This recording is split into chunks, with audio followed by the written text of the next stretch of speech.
¿Qué tal, amigos? Bienvenidos a otra entrevista más de A Estribor. Hoy tengo el gusto de tener a mi amigo el doctor Osvaldo Chacón. ¿Cómo estás, Osvaldo? Bienvenido. Juan Carlos, A Estribor. afecto y el aprecio de siempre, un gusto estar contigo. ¿No? Tenemos en la agenda varios que quisiéramos comentar el día de hoy, si te parece. Está la reforma del Poder Judicial. Está un poco, aunque ya hemos hablado bastante de eso, el tema electoral. Y está pues la integración del nuevo gabinete, las expectativas a futuro que tienen los mexicanos. Empezamos, si estás de acuerdo. Sí, escuchándote, Juan Carlos, recordaba cómo iniciamos en las cuestiones electorales, ¿no? Yo creo que los temas de coyuntura en tu proceso de formación terminan marcándote, ¿no? En mi caso, mi generación quedó marcada por la reforma de 1996. ¿No? La de don Jesús Reyes Heroles. No, esa fue la del 78, La del 79. 79, sí. Sí, no, esta, la 96, es la que crea propiamente el IFE ya autónomo, el IFE autónomo. Aquella que integraron Granados Champas, exacto, no me mal recuerdo, y otros distinguidos. Que inició, bueno, tras las crisis del 94, con el zapatismo, la crisis económica, ¿no? El asesinato de Luis Macié, llevó al presidente Zedillo a concederle a la oposición un espacio de diálogo que le denominaron la Mesa de Barcelona, ¿no? Sí. Donde Gobernación dialogaba con estos intelectuales, actores políticos relevantes, partidos opositores, y ello concretó la histórica reforma de 1996, ¿no? Que permitió esa reforma, que ya hubiera alternancias en este país, porque había elecciones, no siempre ganaba el PRI, ¿no? Después de esa reforma, el ingeniero Cuauhtémoc Cárdenas gana el gobierno de la Ciudad de México. Para empezar, la primera vez que hubo una elección en la Ciudad de México, y Cárdenas, el PAN gana muchas gobernaturas, y por primera vez antes ya no tuvo mayoría en la Cámara de Diputados. Antes al jefe de gobierno o el regente de la ciudad lo nombraba el presidente de la República. Los chilangos no tenían la oportunidad de elegir a su gobernante. ¿Cómo han cambiado las cosas, no? Entonces, recordaba esos orígenes, y en tu caso, ¿no?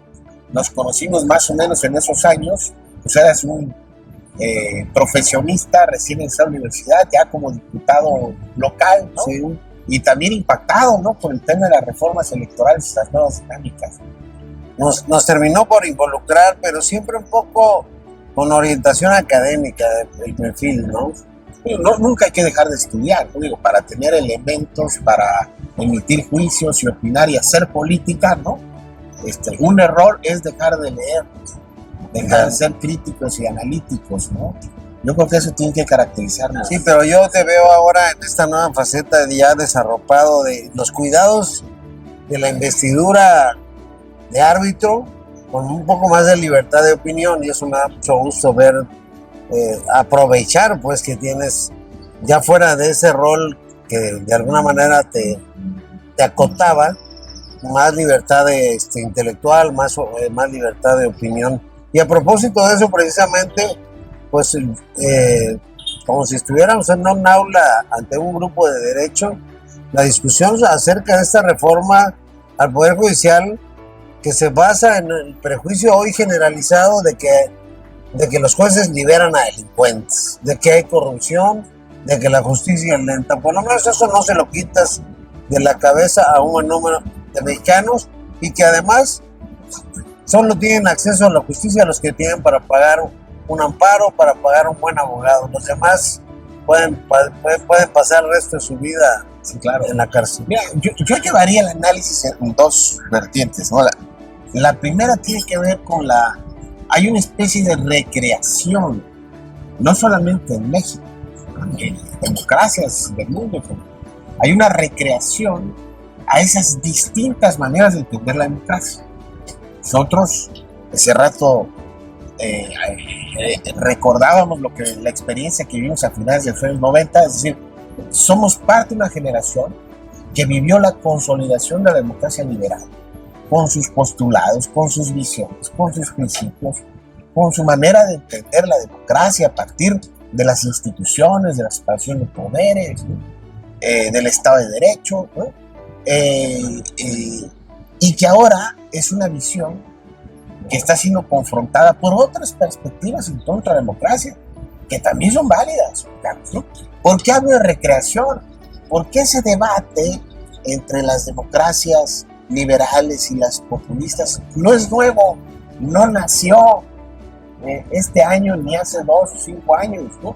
Desde que la civilización occidental retomó la democracia, retomó porque originalmente la vivieron los griegos, 400 años de Cristo, ¿no? Pero la retomamos a finales del siglo XVIII, principios del siglo XIX, en los Estados Unidos, en Francia, en la Gran Bretaña, en Alemania. Estás hablando del modelo occidental, republicano, de contrapeso, separación de poderes que surge en la Inglaterra y en la Edad Media de los reinados en Europa, ¿no? Es que ese es el para acotar el poder una vez que la monarquía, que ¿no? desaparece la monarquía, que hay un cambio de régimen, pues tampoco había un guión de qué es lo que seguía. No lo tenían claro quienes ganaron los ahí es donde agarra fuerza Montesquieu, donde toma fuerza esta idea, ¿no? Así, al final se trataba, surge la Declaración de Derechos, ¿no? Surgen los estados constitucionales, surge la importancia de garantizar las libertades, los parlamentos, y en ese momento hubieron los derechos del ciudadano, y había sectores y grupos que decían: la democracia tiene que ser representativa, porque es la manera de que los que saben, los expertos, los conocedores, tomen las mejores decisiones para garantizar nuestros derechos y nuestras libertades. Y había quienes no estaban de acuerdo, Juan Carlos, y defendían otra tesis, rusonianas. No, la democracia no la debe de soltar el pueblo, la debe de mantener el pueblo. Rousseau en el contrato social dice: los ingleses, los fans de los ingleses, creen que son libres, pobres ilusos. Lo son cuando van a votar, pero una vez que ya votaron se convierten en esclavos, porque Rousseau cree en una democracia directa y radical. Y entonces fueron las dos visiones que se encontraron. Y lo que vimos es que en el siglo XIX se consolidó una visión liberal de una democracia representativa y republicana. Y hemos vivido en los últimos años un proceso de desgaste de esa visión. ¿Por qué? Porque la democracia liberal, con todas sus virtudes, también ha sido acompañada de muchos vicios y defectos, principalmente la corrupción, la falta de resultados en el ámbito económico, ¿eh? Y por eso han surgido otras visiones. Y el tema de la reforma judicial está atrapada, inmersa en esa confrontación de distintas visiones. Esa otra visión es la que incluye las famosas consultas populares. Claro, por supuesto. O la extensión de la democracia representativa a otros órganos. Y la democracia populista tiene una versión de que las instituciones representativas no pueden estar por encima de la voluntad popular. La voluntad popular es suprema. Así se viene manifestando en las constituciones latinoamericanas que han venido haciendo no corremos el riesgo. Yo soy muy escéptico al respecto. No corremos el riesgo de lo que pasaba en la Edad Media durante la Inquisición, donde se dirigían en la plaza pública jurados, los inquisidores, y bastaba con una acusación para que el pueblo clamara justicia. Pensemos en Poncio Pilatos, sí, que dejó libre a Barrabás. Mira, ¿no? mi opinión, Juan Carlos, es condena a Cristo. Yo no creo en los blancos, en que hay que ver el mundo de una manera bicolor, ¿no? Es decir, de blancos y negros, ¿no? Yo creo que la democracia liberal no puede seguir como está, que hay que matizarla, que hay que incorporarle instrumentos y mecanismos plebiscitarios, hay que acercar más la democracia representativa al pueblo, a la sociedad.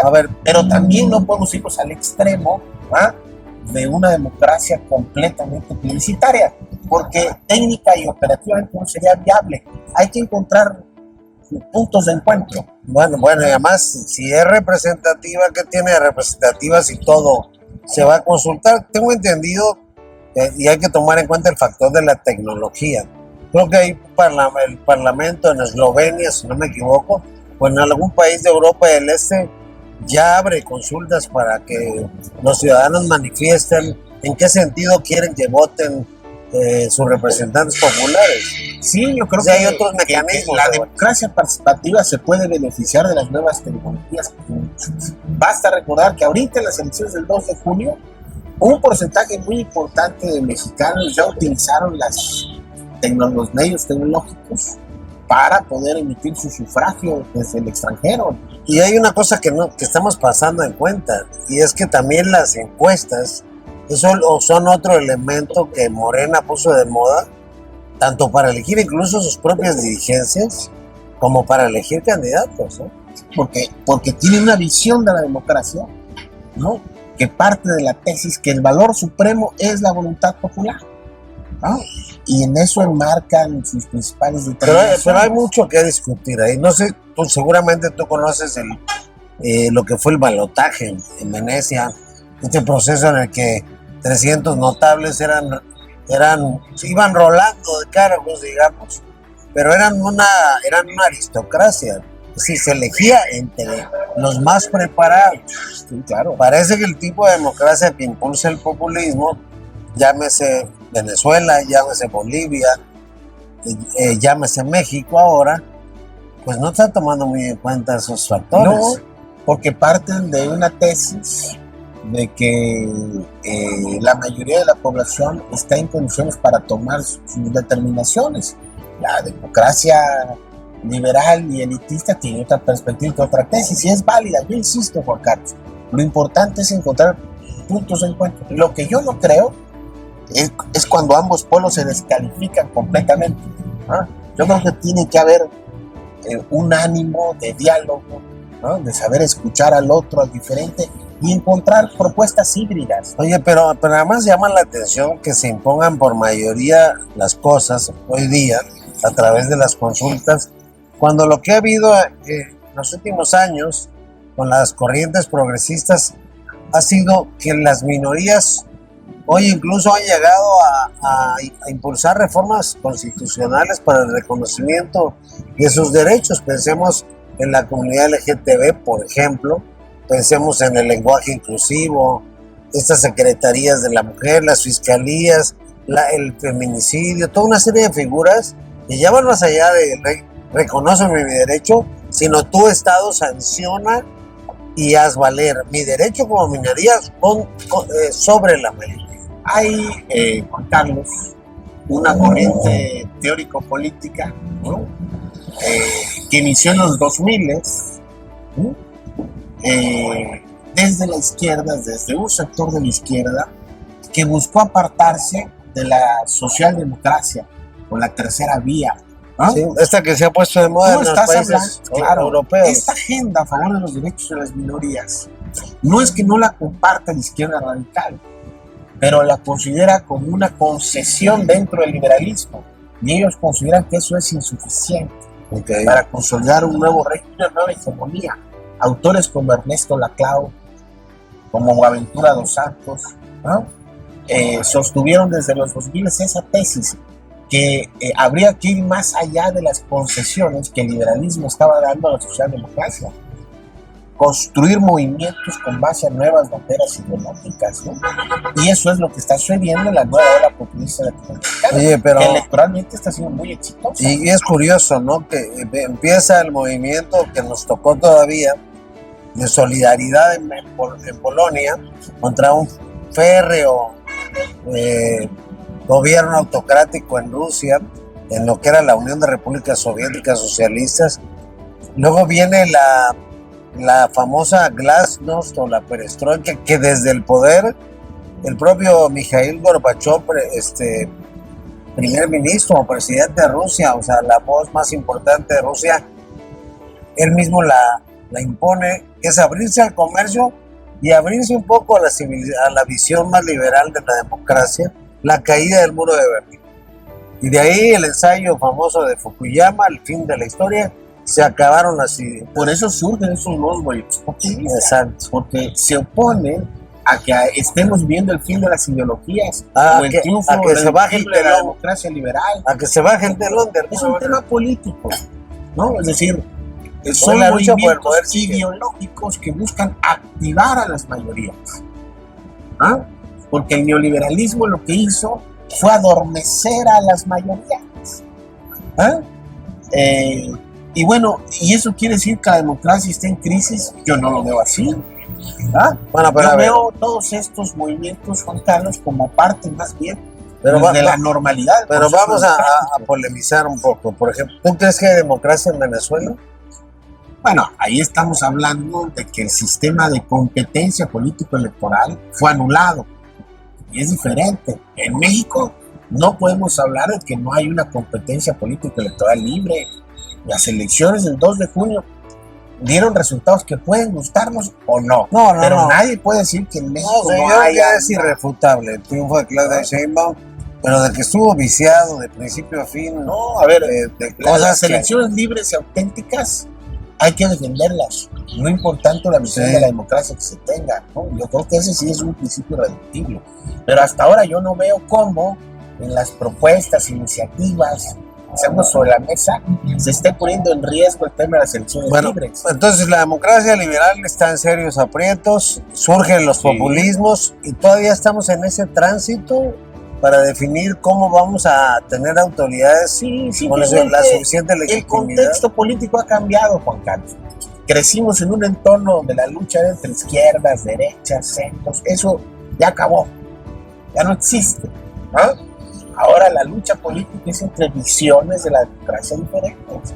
La democracia liberal, bueno, es muy apresurado decir que ya acabó cuando tienes a Javier Milei, cuando tienes al Foro de Puebla, cuando tienes, en pocas palabras, dos visiones de administrar la economía de los países. Pero es que los populismos no solamente son de izquierda. No, los populismos son de derecha también, por supuesto. Claro.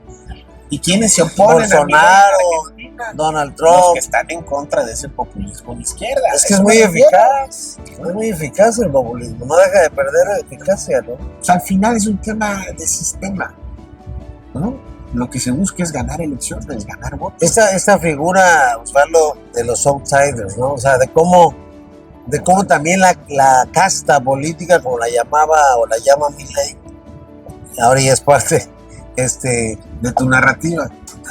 No, pero además él ya es parte casta, de lo que es casta, pero a lo que voy es hay un descrédito de la política, de los políticos y de los partidos políticos. A ver, pero esto comentas del uso del adjetivo de castas, ¿no? No lo crea Milei. No. La idea de polemizar con la palabra de castas la crea el movimiento radical español de Podemos. Juan Carlos Monedero, que nace en la Complutense, Pablo Iglesias, ¿no? Sí. Y justamente ellos, por ahí andabas, ¿no? En esos tiempos, ¿no? Más o menos, ¿no? Entonces, ellos justamente en un entorno del pensamiento político único, del neoliberalismo hegemónico, fueron construyendo la necesidad de construir nuevos discursos, nuevas contrahegemonías, porque hay una hegemonía que gobierna, por eso es neoliberal. Inclusive hay un partido. ¿Y cuál es la contrahegemonía? Y entonces denominar a los neoliberales elitistas, parte de una casta, es parte de esa estrategia de llevar la discusión. Porque en España surge también, no solo Podemos, surge el Partido Ciudadanos. Sí. Y mira ahora el fenómeno en México, o sea, el movimiento ciudadano que alcanza un 10% de la votación. Sí, y Podemos influyó mucho en la creación de Morena. Una de las aportaciones de Podemos a Morena es que había que desmarcarse de las castas y de las élites y por lo tanto no puede ser partido político. Tiene que ser movimiento. Porque tu discurso, tu narrativa es en contra de los partidos políticos. No puedes llamarte partido, por eso se llama movimiento, no partido. Sí. Es, digamos, el efecto, el impacto que tuvo la experiencia de Podemos en el proceso de creación del movimiento de regeneración nacional. Es como se diría Milei, como se está poniendo de acuerdo el surdaje a nivel internacional para... Y también la derecha. Los fachos de la derecha para... Porque tú estás diciendo que ya no hay guerras entre izquierdas y derechas, yo creo que no. Yo creo que... A ver, mi tema, Juan Carlos, es que hay gobiernos liberales de izquierda y de derecha. y también hay populismo de De izquierda a derecha. Okay. Sí, ya hay un cruce, digamos. Seguimos ahora con el tema que se supone que nos había convocado, aunque de aquí derivó toda una conversación muy interesante con el doctor Chacón, inevitable entre dos pensamientos y no contrapuestos, pero que tenemos unas visiones distintas. Pero bueno, ahí vamos a hablar del Poder Judicial y la reforma esta que al cuarto para las 12, antes de irse, pero además había advertido el presidente que de ganar la mayoría, antes de irse le iba a proponer. Esta discusión, está ya la Cámara de Senadores y Diputados con este tema. No entraría en vigor de inmediato, tendría que tener un plazo de discusión. La primera impresión es que Claudia Sheinbaum se contradice con el presidente, porque el presidente va como va, no le cambian, es mi mayoría y no está discusión. Sobre todo el tema que tiene que ver con la elección de más de 1,600 jueces y magistrados con elección popular, con experiencias como la de Bolivia, que ha parecido o ha resultado al parecer un fracaso. ¿Cuál es su opinión al respecto?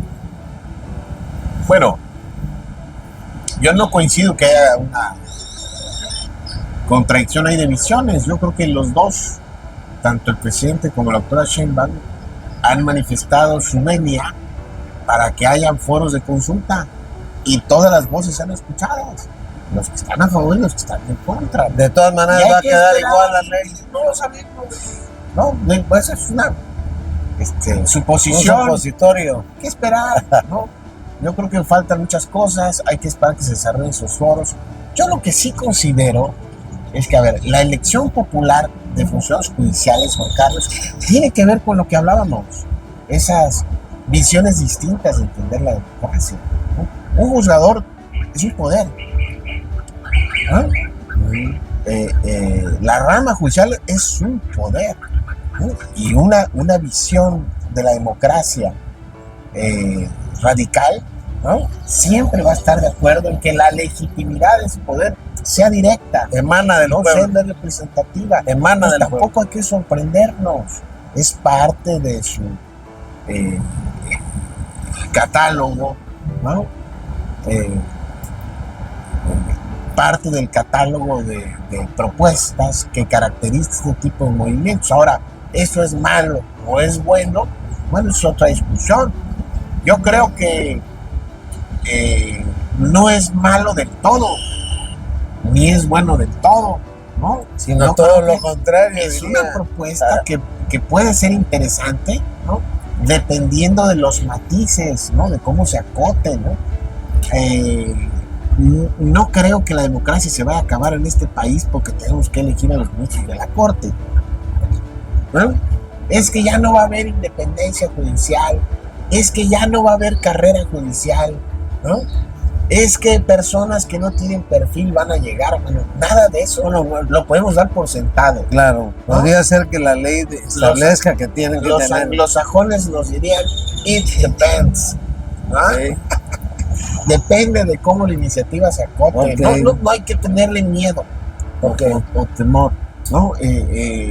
Yo creo que, por ejemplo, el tema de independencia judicial, ¿no? Es que quien le meta lana va a cooptar al ministro. Vas a ver en campaña a los jueces. ¿Y cuántos que le meten dinero a un presidente municipal y luego que se la debe? No, a ver, mi amigo Daniel Sobato, un gran politólogo argentino, una vez me compartió una reflexión. Decía, no te olvides de algo. Tu jefe,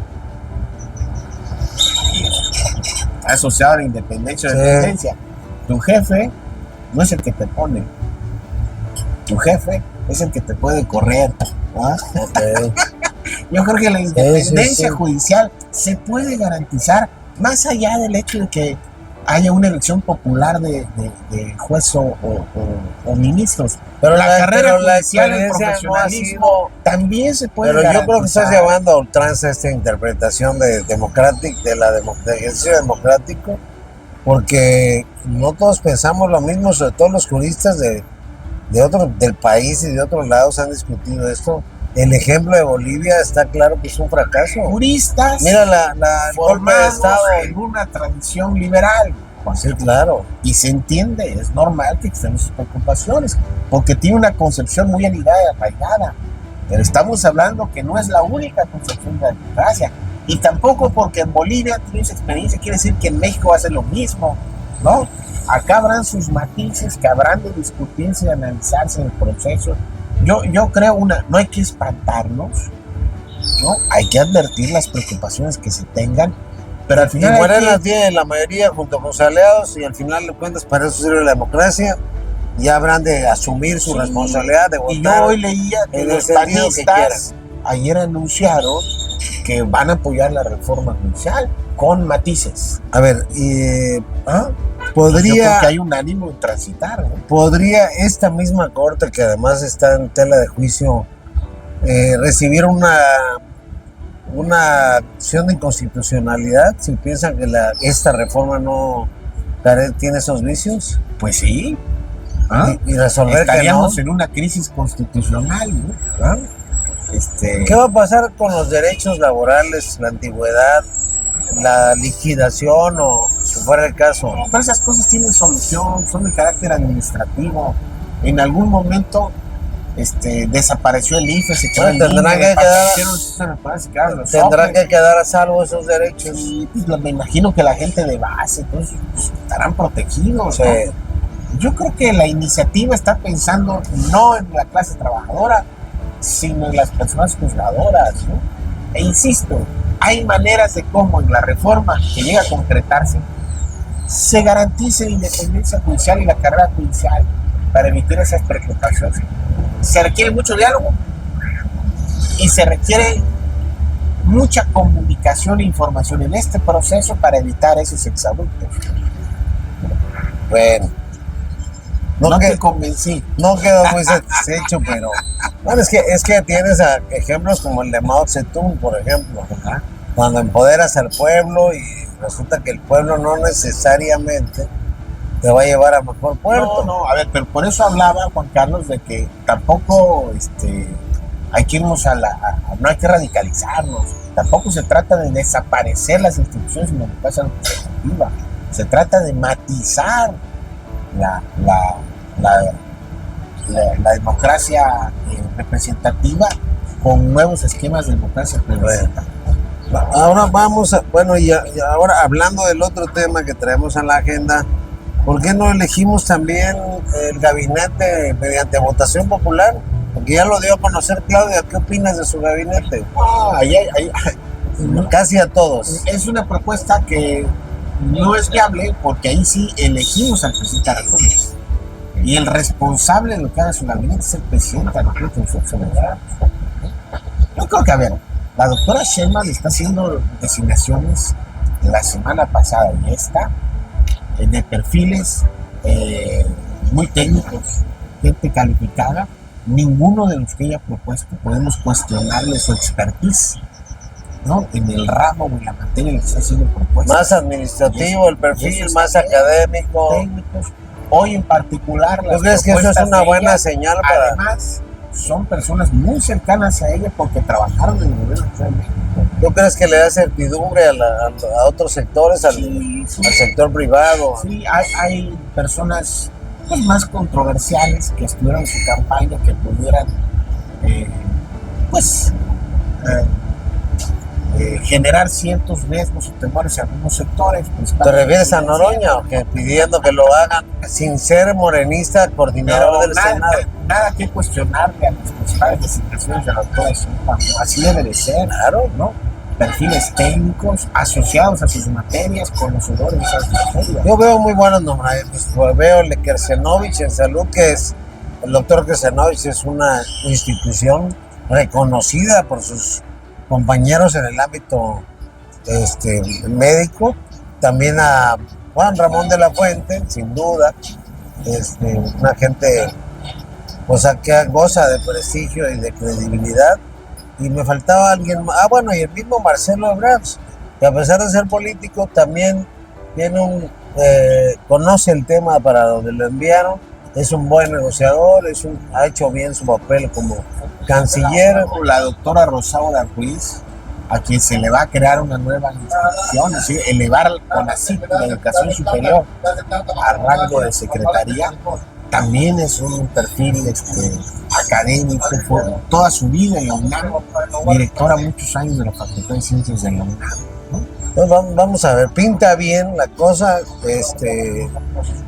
al menos con la seriedad con la que está conformando el gabinete, y nos quedaría un tema más a reserva de otras charlas que vamos a tener luego con el doctor, que es que después de todo proceso electoral normalmente se impulsa una nueva reforma para adecuar en materia electoral, digamos, los vicios que se vieron o el perfeccionamiento de la ley, por decirlo de alguna manera. Sí. ¿Tú ves condiciones para una reforma electoral? Yo creo que lo que quedó de la oposición debería de aprovechar la reforma judicial para subir ¿Cuántos a la votos mesa tuvo la reforma oposición electoral. ¿Qué porcentaje?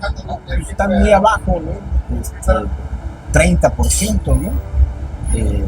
Porque Morena tiene mayoría calificada en la Cámara de Diputados. Pues, pero en el Senado está veremos. ¿te refieres en la sobrerepresentación que Vamos tiene? a ver lo que tiene el Senado, en la sala superior en torno al Senado. Pero bueno, a lo que me refiero es, la oposición debería de aprovechar esta coyuntura y subir a la mesa. Oye, pero a ver, te voy a refutar una cosa. Ajá. Yo creo que están menospreciando esta inmensa minoría de 15 millones de votos que tuvo Xochitl Gálvez y la otra inmensa minoría de 10%, no sé cuántos millones de votos que tuvo. O sea, ya caímos en la idea de que cuando se gana por un punto porcentual, aunque sean millones, no importa lo que opinen. ¿A eso hemos llegado? No, yo creo que hay una representación política importante ahí y que justamente por eso deberían de capitalizarla. Imagínate que 15 millones salieran a las calles. A ver, en la discusión de la reforma judicial, si el PAN está diciendo voy a la reforma judicial, ¿por qué no subir entonces también la reforma electoral que les ayude a generar mejores condiciones de competitividad y a limpiar algunas cosas que evidentemente me tienen mucho ruido en torno a la equidad de las contiendas, principalmente los actos anticipados de campaña, ¿no? Esto de que a través de no hay elecciones primarias reguladas, por ejemplo. Exacto. Yo creo que eso tendría que ser la intervención del presidente. ¿No crees que vale la pena que debe regularse? Yo creo que es algo que tendría que estar. Si tiene o no tiene derecho a la réplica. A ver, de hecho ya está regulado. Más bien el tema es si debería existir o no un catálogo de sanciones más severo para este tipo de conductas. No, bueno, por eso. O sea, hay elementos está que obligado. A la oposición le conviene. Hay un principio constitucional que obligaba, y eso lo exigió López Obrador cuando fue oposición, no lo cumplió cuando fue presidente, a una cosa que se llama neutralidad. Yo creo que hay que esperar. ¿Pero te parece que debe ser neutro el presidente de la República? No, a ver. En Estados Unidos no lo es. A mí no me gusta otros un sistema tan sobreregulado como el que tenemos. Claro. Yo creo que deberían tener la posibilidad de opinar y de hablar como cualquier otro. Y en todo caso, lo que no pueden es utilizar recursos públicos. Esa es otra cosa, ¿no? La mañanera es un recurso público. Porque se financia, porque se paga para su difusión. Ahora no es lo mismo que si en Estados Unidos es que desde la Casa Blanca no puede ser. Pero no es lo mismo que el presidente dé una opinión banquetera o de una rueda de prensa sin costo para el Estado a que utilice todo el dinero del Estado. Un liberal como tú, Juan Carlos, no podría estar a favor de un sistema que restrinja la libertad de expresión, ¿no? Incluyendo al presidente de la República, ¿no? Yo estaría, a ver, ¿quién promovió la reforma que restringió la libertad de expresión? El PRD. Después de la elección del 2006. Bueno, pero para aterrizar, ¿qué sugieres? ¿Qué harías? Eso. ¿Qué debe suceder? Una reforma electoral que genere mejores condiciones para la ¿Quién debe convocar? La equidad. ¿La presidenta? No. Yo creo los partidos. Yo creo que la electoral, la oposición debería poner sobre la mesa. Ok. ¿No? Y yo creo que Morena y su amplia mayoría gobernante, ¿no?, podría estar en condiciones siempre y cuando se incorporen en esa reforma electoral temas que a ellos les interesan, porque van con la naturaleza de su movimiento. Por ejemplo, la austeridad en los procesos electorales, mayores mecanismos de democracia directa. Yo creo que se pueden llegar a puntos de encuentro. Pues muy bien, entonces estamos hablando de la reforma electoral. Yo creo ahorita no es tema de discusión. No, yo creo que la clase política nacional va a esperar que la sala superior emita la calificación de la elección Pues primero, porque ¿no? ahí se van a sentar criterios. Criterios, Y a exacto. partir de ello creo que el tema va a subir. Bueno, lo menos que se puede esperar, digo, jamás la nulidad de una elección tan apabullante, pero es que sí acepte el tribunal que el Que presidente tiene que- infringió la a ver, ley. Lo que se espera es que la sala superior diga hay cosas que sucedieron y que no pueden ser sancionadas por cómo están nuestras leyes y tienen que ser reformadas. Entonces, a partir de ahí yo creo que iniciará una discusión en todas las reformas electorales. Pues vamos a ver, yo soy más optimista que pesimista respecto, somos mucho país todavía, como para que se lo acabe Morena en un sexenio. No. Si aguantamos 3 decenios de neoliberalismo No, bueno, ya hemos aguantado y caudillos, 60 años del PRI, entonces aguantamos a no caigas en esos a fatalismos. Santa Ana, muchos años, a Porfirio. Yo creo que está en nuestra tradición, en nuestro ADN político. Ah, Y esto es democracia. pero yo Tengamos soy, la posibilidad pero de yo soy votar, muy de optimista. analizar. A lo mejor estoy pecando de ingenuidad, pero yo sí soy optimista respecto a Claudia Sheinbaum. Yo creo que sí va a haber un giro discreto, no Todas las reconocido, señales van en ese sentido. hacia un modelo, no voy a decir neoliberal, pero sí de libre mercado, con la rectoría del Estado en los temas que son polémicos, como la energía eléctrica y el petróleo, pero ya México está mucho más allá de eso. Entonces yo quiero pensar que México, con el nearshoring, con otras posibilidades geográficamente competitivas, tiene un mejor futuro y se pueden inaugurar cosas buenas. ¿Cómo la ves? Muy bien, yo creo que sí, hay una buena expectativa, ¿no?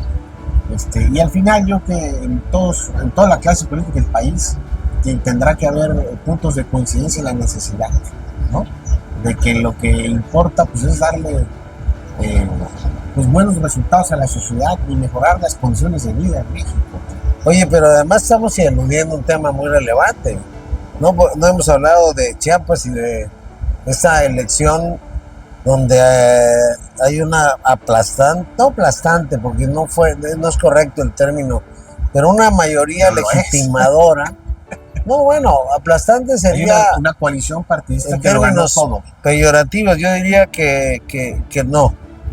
Bueno, ganó diferentes municipios. El que ganó toda la confianza del pueblo de Chiapas, casi un 80%, es Eduardo Ramírez. A ver, de 24 distritos electorales, la coalición gobernante ganó 23. De 123 municipios que estuvieron en disputa, la coalición ganó más de 110. Pero O sea, lo ganó a ver, prácticamente pero eso a mí no me todo, preocupa, porque este estado siempre agarra el color del gobernante, el color del gobierno federal.